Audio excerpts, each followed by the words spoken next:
The ballroom glittered like a dream she had never been invited to join. Chandeliers blazed above silk gowns and jeweled smiles, while violins sang a melody too perfect for the heart of Lady Isabel Moreau, the girl everyone whispered about, but no one truly saw. She stood near the edge of the room, her pale blue gown beautiful yet modest, her hands clasped tightly to keep them from trembling. Around her, laughter sparkled like glass, brittle and sharp. "She's the daughter of a ruined earl, isn't she?" "Worse, she's penniless." "A pity. Such a pretty face wasted on a girl unfit for society." Isabel heard every word, she always did. Since her father's downfall, a scandal that stripped the family of title and fortune, she had lived on the charity of distant relatives.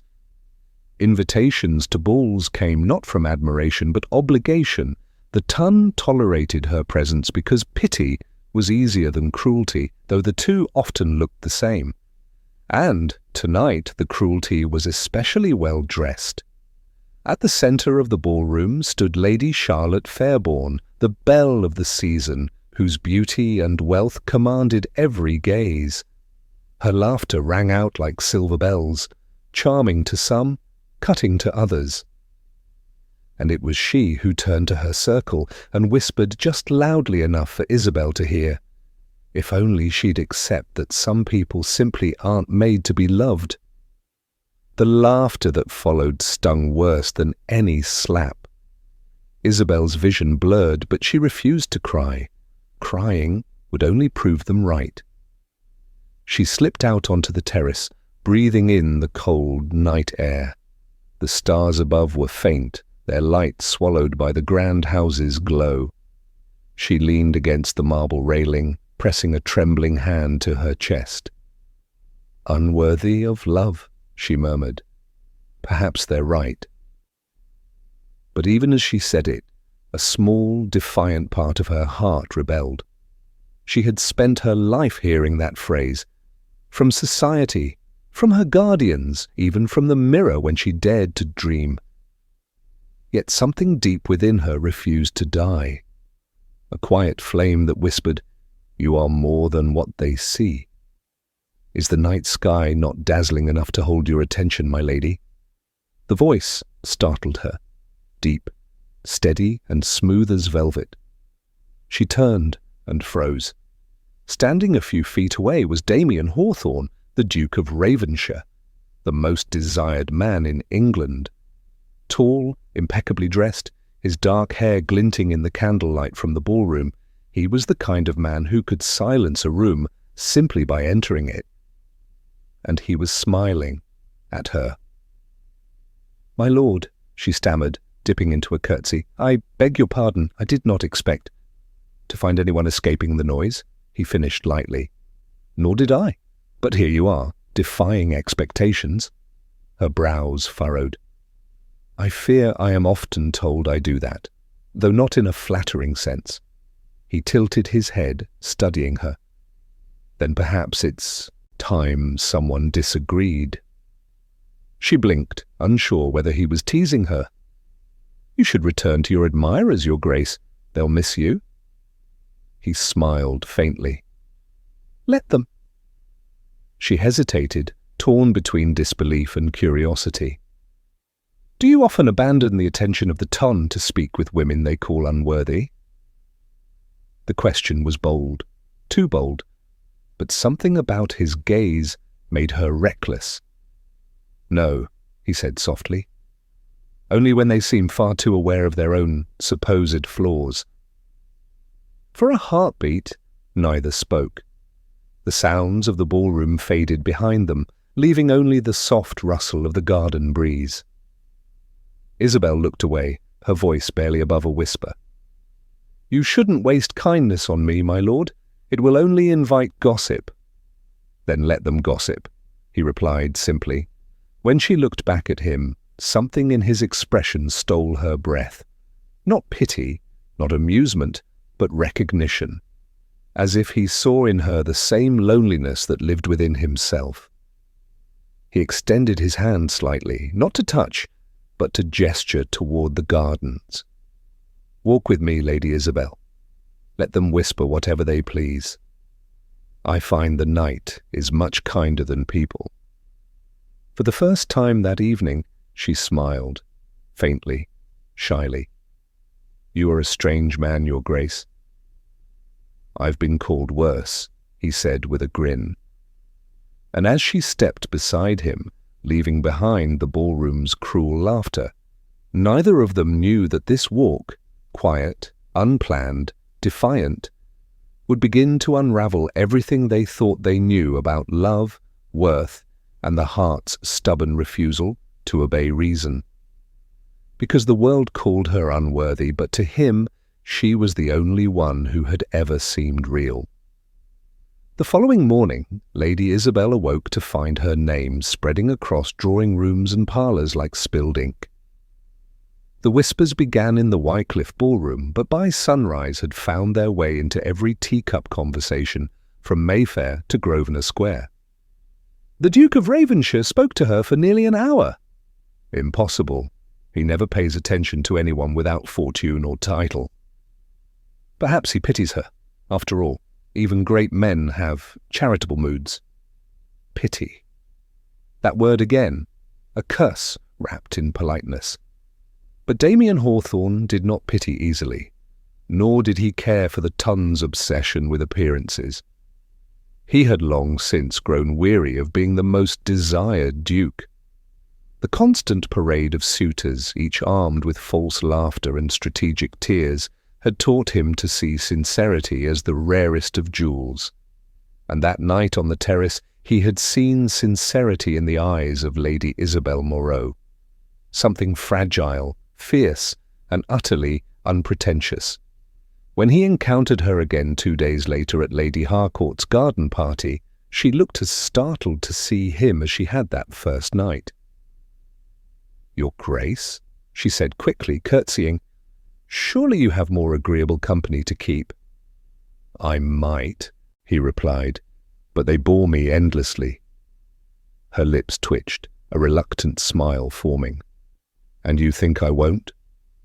"I think," he said, lowering his voice, "that you might surprise me again." The remark caught her off guard. No man had ever spoken to her as though she were worth discovering. Over the next weeks their paths crossed again, and again. At the opera, where he found her seated in a shadowed corner. At a charity luncheon, where he offered to escort her when no one else would, and once in Hyde Park, where he dismounted his horse just to walk beside her along the gravel path. Each encounter stirred more gossip. "The Duke and that girl again?" He must be teasing her, a cruel game. Or perhaps he's lost his mind. But Damien didn't care. If anything, the more they whispered, the more determined he became. He began to see things others overlooked. The way Isabel's laughter came hesitantly at first, then warmed like sunlight. The way she lowered her eyes when complimented, as though unaccustomed to hearing anything kind. One afternoon, they met by chance at a bookshop near Covent Garden. She was browsing the poetry shelf, fingertips tracing worn leather binding. "Tell me," he said, approaching quietly, "do you always hide among verses?" She turned, startled, then smiled faintly. "Only when reality disappoints me." "Then reality has much to answer for," he murmured. She tilted her head. "You truly don't tire of speaking in riddles, do you?" He chuckled. "Not when the company understands them." Her smile faded slightly. "You shouldn't speak to me so often, my lord. People are beginning to talk." "People always talk," he said. "It's what they do best, when they have no purpose of their own." "But they speak cruelly of you now too," she said quietly. And that I could not bear. Something in her tone, that quiet protective sincerity, pierced him. No one had ever worried for him before. Not for the man, at least, only for the Duke, the title, the power, "You think I fear their words?" he asked. "No," she said, meeting his gaze. "But I think you deserve peace, not mockery, and I won't be the reason they wound you." He stepped closer, lowering his voice. "You could never wound me, Isabel." She froze at the sound of her name on his lips, intimate, unguarded. "You shouldn't." "I shouldn't," he agreed softly, "but I can't seem to help it." They stood there, surrounded by the scent of parchment and ink, two souls balancing on the edge of something neither dared name. It was Isabel who finally stepped back, her composure steady even as her heart raced. "Then I suppose," she said with a trembling smile, "we are both lost causes." "Perhaps," he said, "but I find myself quite content to be lost with you." When she left the shop that afternoon, her thoughts were a tangle of disbelief and wonder. No one had ever looked at her the way he did, not as a burden, not as a charity, but as if she was seen. Yet she knew the world would never forgive him for it. By the week's end, Lady Charlotte Fairborn, ever eager for cruelty disguised as civility, spread a new rumour. "The Duke of Ravensshire intends to make her his mistress. How else could he stoop so low?" The laughter that followed was venomous. But Isabel, though hurt, said nothing. She had learned that silence often speaks louder than outrage.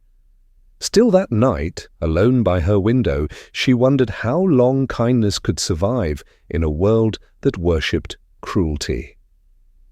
What she did not know, what no one yet knew, was that the Duke of Ravenshire's next act would silence every cruel tongue in England, because Damien Hawthorne had never been a man who loved halfway, and when he chose to prove the world wrong, he did it completely. By the end of the season, London society had made Lady Isabel Moreau its favourite scandal. Her name was on every tongue, not for beauty, fortune, or charm, but for daring to be noticed by the most desired duke in England. Whispers bloomed like poison. "He's merely toying with her." "A nobleman doesn't marry shame." She must have bewitched him somehow. Isabel endured it all in silence. She had learned long ago that defending herself only fed the gossip. But silence didn't stop the wounds. It merely forced her to bleed in private. At first, Damien tried to shield her. He stopped attending certain gatherings, refused invitations from families who openly insulted her, and made it clear that anyone who spoke her name in jest would not find favour with him. But power has limits, even for a duke. For every room he silenced, two more echoed with laughter behind his back. And the cruelest came at the spring masquerade. The ballroom was breathtaking, chandeliers glittering above masks and gowns, 100 colours swirling like confetti in motion. Isabel attended only because her cousin insisted, whispering that absence would appear cowardly. She wore a simple silver mask, her gown soft lavender, graceful but unassuming. She told herself she would stay an hour, smile politely, and leave before anyone could humiliate her. But fate had other plans. As she crossed the ballroom, laughter rippled behind her. A circle of masked guests had gathered near the grand staircase. Lady Charlotte Fairborn stood among them, her mask studded with diamonds, her smile venom-sweet. "My, what a lovely costume," Charlotte said loudly as Isabel passed. "A shame there isn't a title to match." The group chuckled. Isabel kept walking. Charlotte's voice followed her. "I do wonder what she wears beneath such modest sill. The Duke must know." Gasps and cruel laughter broke out.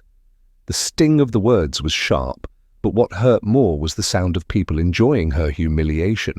She turned, her vision blurring through, tears, and met their mocking stares. Her lips parted, not in defence, but in disbelief. How could people find joy in cruelty? But before she could speak, a shadow fell across the group. The laughter died instantly. Damien Hawthorne stood at the edge of the circle, mask in hand, eyes blazing. "Lady Charlotte," he said softly. Too softly. "I suggest you choose your words carefully." Charlotte paled but tried to recover. "Your Grace, we were merely jesting." "Do you jest at every woman's expense?" he interrupted, "or only those whose decency shames you?" The room fell silent. Every gaze turned toward them. He stepped forward, his voice calm but cutting. "You mock Lady Isabel because she does not claw for attention as you do, because she has grace you could never counterfeit, because she stands alone while you hide behind gossip." Charlotte's lips trembled. "You defend her as though she were your wife." He stopped before her, his expression unreadable. "Perhaps because one day she shall be." A collective gasp swept through the ballroom. Isabel's breath caught, her heart nearly stopped. Damien turned to her then, meeting her wide, tearful eyes. "Forgive me, my lady, for not saying this sooner," he said clearly, so all could hear. "You are the only woman in this room, in this city, who still remembers what dignity means, and I will no longer stand by while envy tries to break you." He offered her his hand. For a moment, no one moved. Then, slowly, she placed her trembling hand in his. The crowd parted as they walked past, stunned into silence. For the first time, Isabel wasn't invisible. She wasn't pitied. She was seen, truly seen, by the one man whose opinion could drown 1,000 cruel tongues. Outside, under the moonlight, she finally found her voice. "You shouldn't have said that," she whispered, her chest heaving. "They'll twist it. They'll ruin you." He looked down at her, his hand still holding hers. "Let them try. But your reputation—" He gave a short, bitter laugh. "Reputation is a shield for cowards. I've hidden behind mine long enough." She stared up at him, torn between awe and fear. "Do you mean what you said?" He stepped closer. "Every word." Her voice trembled. "Even the part about marriage?" He hesitated, just long enough for her breath to falter, then said quietly, "Especially that part." Her heart stuttered. "Damien!" But before she could speak further, he released her hand and took a steadying breath. "Not tonight," he murmured. "If I stay, I might forget propriety entirely." He bowed, kissed her gloved hand, and turned away, leaving her standing in the cool night air, her pulse racing, her world upended. Behind them, inside the ballroom, the ton erupted into a frenzy. The girl once called Unworthy of love had just been declared the future Duchess of Ravenshire. And for the first time in her life, Isabel Moreau began to believe that perhaps she was worthy after all. The days following the masquerade were chaos wrapped in elegance. London's drawing rooms ignited like wildfire. Every paper, every parlour, every whispered corner spoke of one thing: the Duke of Ravenshire's public declaration. He intends to marry her? A ruined girl, impossible. Has he gone mad? He could have any woman. What had been ridicule for Isabel turned to outrage for him. The same lords who once courted his favour now muttered about unseemly choices. The same ladies who had once fluttered their fans at him now whispered venom in silk tones.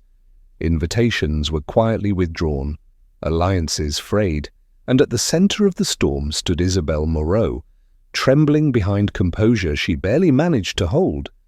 The Duke, however, remained outwardly calm. When his advisers warned him of reputational suicide, he simply said, "If love must be purchased with silence, I want no part of society's approval." But love was never so simple. That week he received an unexpected visitor, his aunt, the formidable Dowager Marchioness of Lawton, whose opinion carried the weight of old nobility. She entered his study like a storm in lace, her cane striking the marble floor. "You cannot marry that girl." Damien set aside his letter. "Good morning, Aunt." "Do not good morning me, boy," she snapped. "You have already thrown away your season's reputation. Will you now destroy your lineage as well?" He leaned back in his chair, his expression unreadable. "My lineage does not tremble because society disapproves of compassion." "This is not compassion, Damien. It's madness," she hissed. "She is beneath you. No dowry, no name, no standing." "No pretense either," he said, quietly, which is more than I can say for most of those who bear titles. Her hand trembled on her cane. "You'll regret this. The world will never forgive you." He smiled faintly. "Then I will live content, knowing I've displeased the right people." But Isabel's heart was not as steady. She had seen what his defiance cost him, the turned backs, the cold greetings, the isolation of a man once worshipped by society. Each time she heard another cruel remark, it cut deeper. One afternoon, as she strolled through Hyde Park, she overheard two noblewomen whispering nearby. "Poor creature, she'll ruin him before summer ends. He'll tire of her soon. Men always do when beauty fades." She turned away quickly, but the words clung like thorns. That night, when Damien visited her family's modest townhouse, he found her standing by the window, eyes glistening. "You shouldn't have come," she whispered. He frowned. "I thought we'd passed that stage of formality." She didn't meet his gaze. "Every visit from you feeds the fire. They'll destroy you for me." He took a step closer. "Let them. Try. I've faced worse men than those who hide behind gossip." "But this isn't about courage," she said, her voice breaking. "It's about your life, your future. You're risking everything for someone who brings you nothing but shame." "Don't you dare call yourself that!" he snapped, sudden anger flashing in his eyes. "If there is shame, it belongs to those who cannot see your worth." Her tears fell then, hot and helpless. "You don't understand. I've lived with their scorn my entire life. I can bear it." "But you don't know what it means to be cast out. I won't be the reason you learn." He caught her hands in his. "You are not a reason for ruin, Isabel. You are the only thing that has ever felt worth fighting for." She shook her head, trembling. "I can't let you do this. Not when it will cost you everything." He exhaled, his voice lowering to a whisper. "And what is everything without you?" Her heart shattered. She wanted to believe him. God, she did, but love, she thought, could not thrive in a world determined to destroy it. That night, long after he left, she sat alone in her candle-lit room, her letter half written and her tears soaking the page. "Forgive me," she wrote, "for loving you enough to leave before the world takes you from me." When dawn came, her carriage was gone. And when Damien Hawthorne awoke to find the letter on his doorstep, his hands shook as he read the words that stole the air from his lungs. She was gone. No farewell kiss, no promise of return. Just ink and heartbreak. He sank into his chair, the letter crumpling in his trembling grasp. For the first time since his father's death, the Duke of Ravenshire, the man who had always stood untouchable, bowed his head and whispered into the silence, "Then I am nothing without her."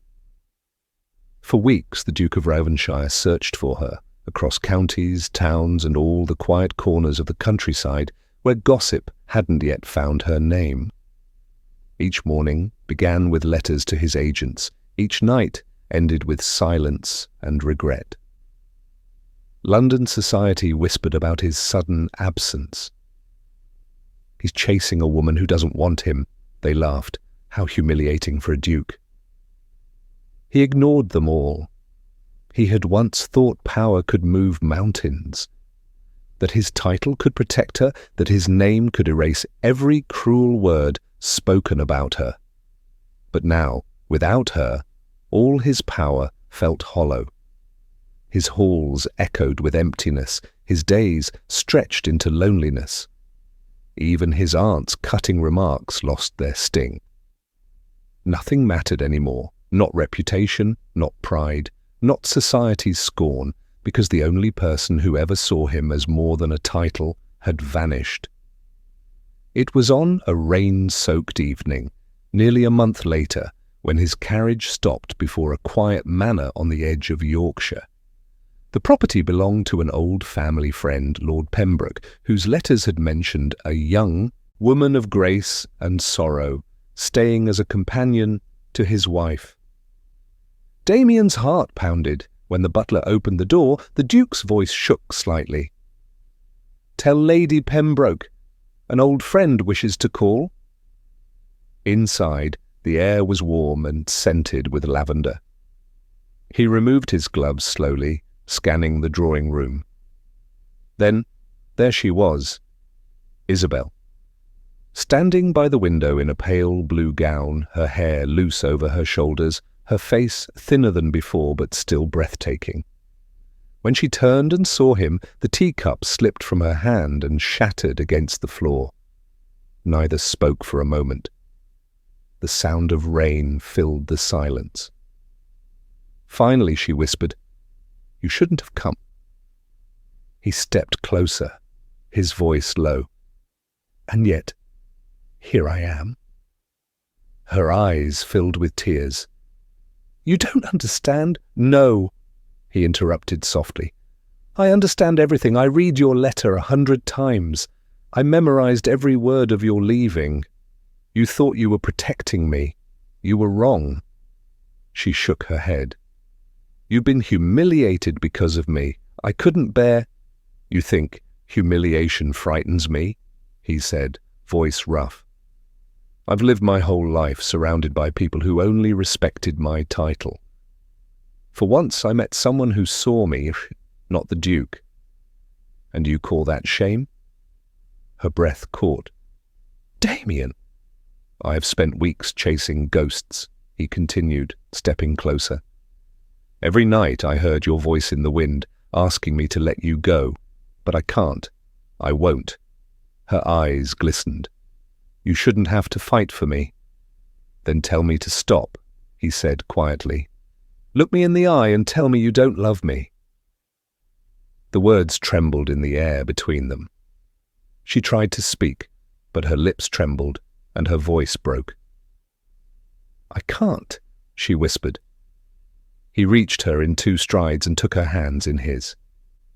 Then it settled. But she turned her face away, tears falling freely now. "Love isn't enough, Damien. You can face them, I can't. I've lived my whole life under their judgment. Every smile they give hides a dagger. I'll never be free of it." He lifted her chin gently, forcing her to meet his gaze. "Then let them choke on their daggers, because I'll never let them near you again." "Don't make promises you can't keep," she murmured. His eyes softened. "I've already kept the only one that matters. I found you." For a moment, the world stilled. Rain streaked against the windows, the fire flickered, and the space between them closed like the ending of a long-forgotten book. Then the door opened and Lady Pembroke entered, surprise flickering in her eyes. "Your Grace, what unexpected pleasure?" Isabel stepped back instantly, composing herself. "Lady Pembroke, The older woman smiled knowingly. "You have visitors who change the weather, my dear." Damien inclined his head politely. "Forgive the intrusion, my lady. I came only to ensure Miss Moreau's safety." "Of course," Lady Pembroke said smoothly, though her eyes twinkled with unspoken understanding. "You may rest easy," She has been most cherished here." When she withdrew, the silence returned, thick and fragile. Isabel clasped her hands. "You should go now, Damien. You've done what you came to do." He looked at her for a long moment, every muscle in his body fighting to stay still. Then finally he said, "If you believe that, then you truly don't understand what you mean to me." He bowed, not as a duke, but as a man stripped bare of pride, and left without another word. Outside, rain poured harder, as though the heavens themselves mocked his restraint. But behind him, Isabel pressed her palm against the cold window, whispering his name to the storm. For though she had sent him away once more, something inside her had already changed. This time, she wasn't sure she wanted him to stay gone. Days turned into weeks after Damien left Yorkshire, but neither he nor Isabel found peace. He threw himself into work. Meetings, estates, endless papers, anything to drown the ache in his chest. Yet every seal he pressed, every letter he signed, carried her face behind it.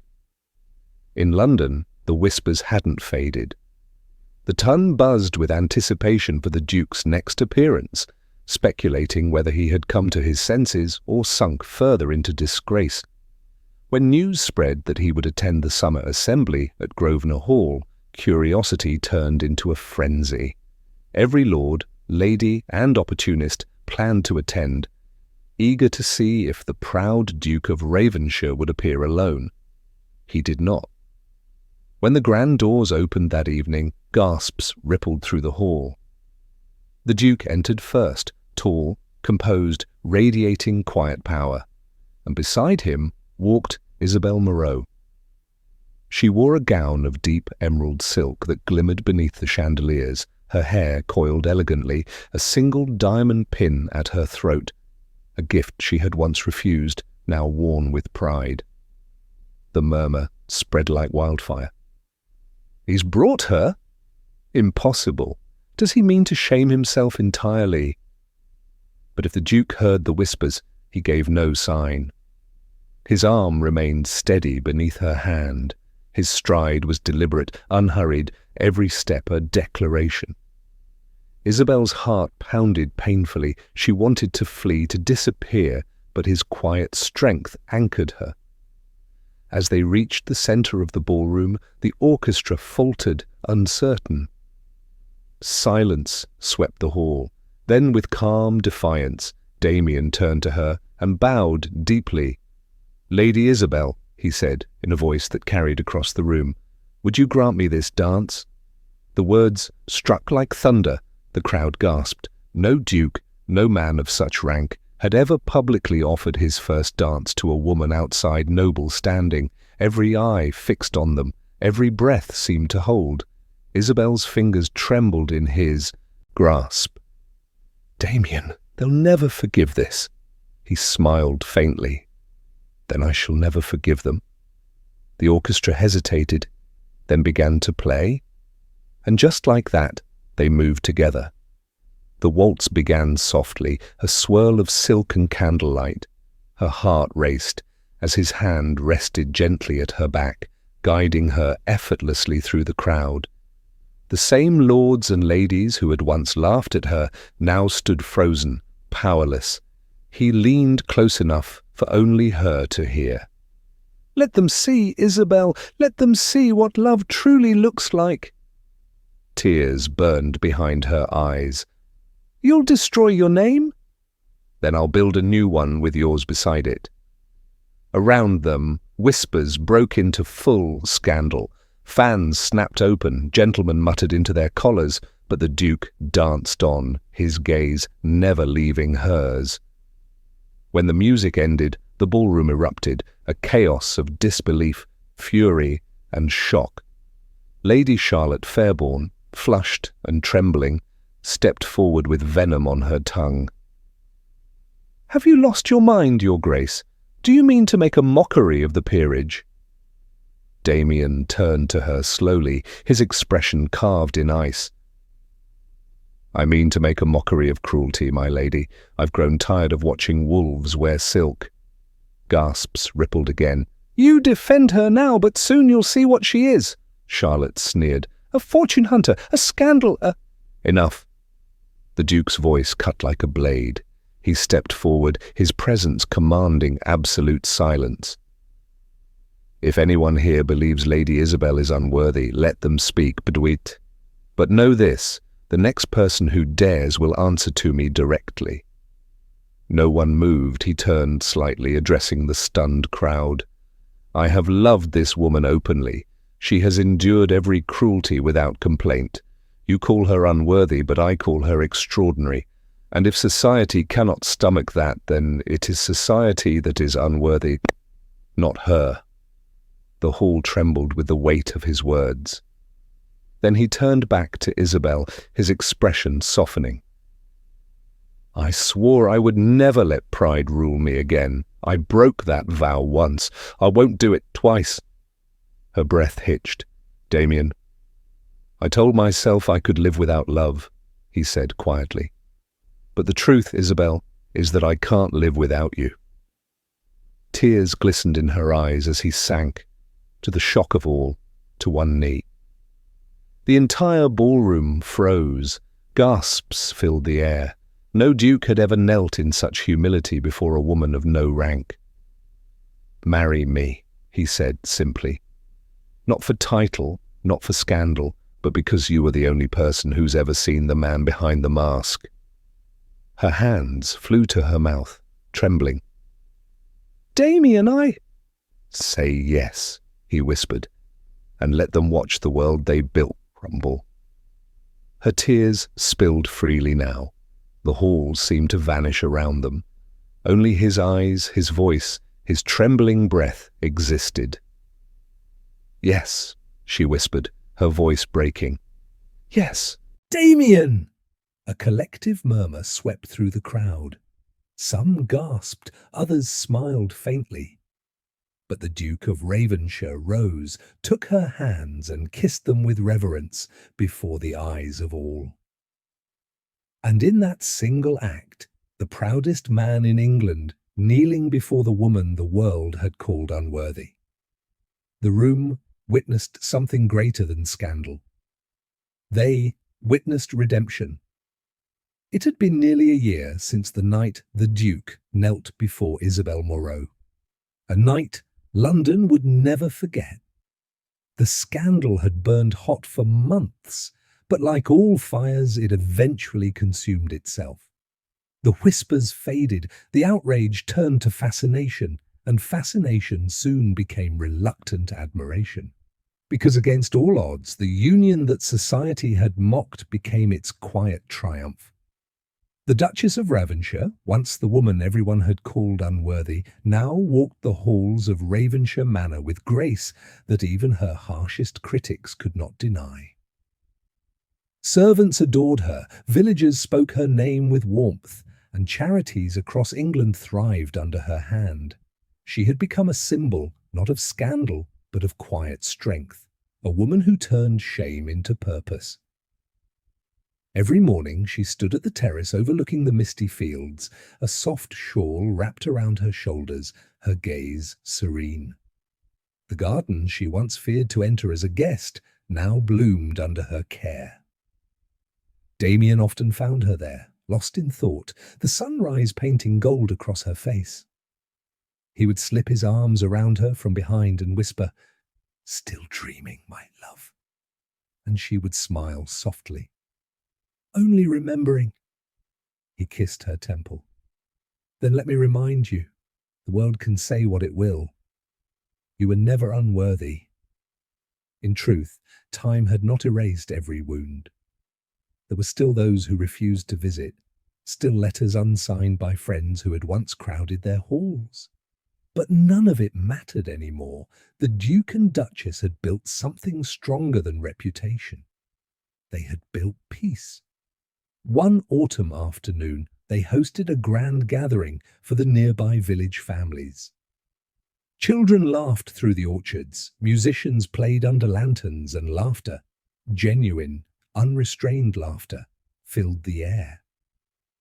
Lady Charlotte Fairborn was there too, her eyes shadowed with the knowledge of her own fading influence. She approached Isabel with hesitant grace. "Your Grace," she murmured, curtsying slightly. "I owe you an apology." Isabel, ever calm, looked at her for a long moment. "You owe me nothing, Lady Charlotte, but perhaps you owe yourself forgiveness." Charlotte blinked, stunned by the kindness she did not deserve. "You would still speak gently to me after everything I said?" Isabel smiled faintly. "Cruelty comes from fear. I have no reason to fear you now." Charlotte's eyes glistened. "You are everything I pretended to be," she whispered, before turning away, leaving Isabel with the faint ache of compassion rather than victory. When Damien joined her moments later, she said quietly, "Once, their words could break me. Now they only remind me how far we've come." He took her hand, brushing his thumb over her wedding ring. "That's because you've learned what they never understood. Worth isn't given by birth, it's earned by the heart." That night, long after the guests had gone, they sat together in the grand ballroom, the same space that had once echoed with gossip and disdain. The candles burned low, casting golden light over marble and memory. "Do you remember the night I first danced with you?" Damien asked softly. She laughed under her breath. "How could I forget? I nearly fainted," he chuckled. "I nearly kissed you in front of everyone." Her eyes sparkled. "You nearly caused a riot." He leaned closer. "And I'd do it again." She met his gaze, her heart swelling with the same impossible love that had once frightened her. "You changed everything for me, Damien." "No," he said gently. "You changed everything for me. I was a man who thought he understood love until I met you and realized I'd only ever known pride." She touched his face, her fingers tracing the faint lines at his eyes. "And now?" He kissed her palm. "Now I know that love is the only legacy worth leaving." As the night deepened, they rose to dance, just the two of them, no crowd, no judgment. The orchestra was gone, but the memory of music lingered. Her dress swayed softly against his coat, their movements slow and easy. "Do you ever miss the life before all this?" she asked quietly. "Never," he murmured. "That life was empty rooms and hollow praise. This one is full because it's yours." Tears shimmered in her eyes, not from sadness, but from a joy so complete it ached. When the final candle flickered out, they stood still, her head resting on his chest, his arms tight around her. Outside, dawn began to creep across the fields of Ravenshire. Birds stirred in the hedges, and the first light of morning slipped through the tall windows. He looked down at her sleeping smile and whispered, "Let them write their stories. Ours will outlast them all." And in that quiet dawn, the Duke and Duchess, once torn apart by cruelty, now united by love, found their peace, not in forgiveness from others, but in the certainty of each other.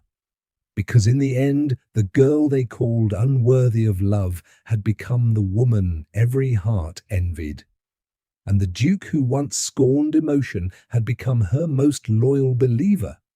They had not just survived scandal, they had rewritten it into legend.